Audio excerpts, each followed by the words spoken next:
माननीय अध्यक्ष महोदय, आपल्याला कल्पना आहे की भारताच्या संविधानामध्ये डायरेक्टिव्ह प्रिन्सिपल्स ऑफ स्टेट पॉलिसीमध्ये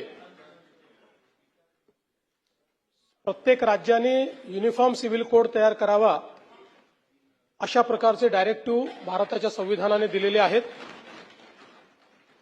आणि त्यानुसार 2026च्या अर्थसंकल्पीय अधिवेशनात समान नागरी कायद्याच्या अंमलबजावणीसाठी तो तयार करण्यासाठी समिती गठीत करण्यात येईल अशी मी घोषणा केली होती। त्या अनुषंगाने राज्य शासनामार्फत सर्वोच्च न्यायालयाच्या निवृत्त न्यायाधीश न्यायमूर्ती श्रीमती रंजना देसाई यांच्या अध्यक्षतेखाली 7 जणांची समिती गठीत करण्यात येत आहे।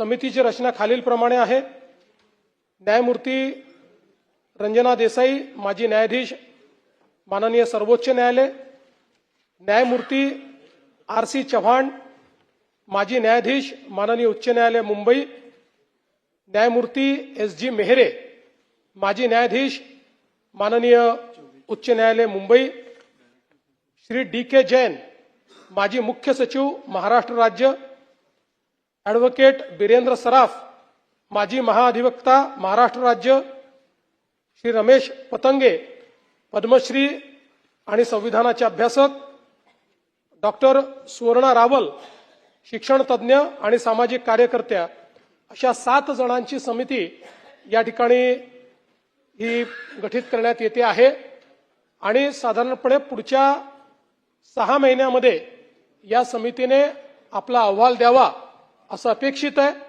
आमचा प्रयत्न असेल की अशा प्रकारचा अहवाल घेऊन आपलं जे नागपूरचं अधिवेशन आहे, शीतकालीन अधिवेशन, या अधिवेशनामध्ये हा कायदा या ठिकाणी दोन्ही सभागृहापुढे आणावा अशा प्रकारचा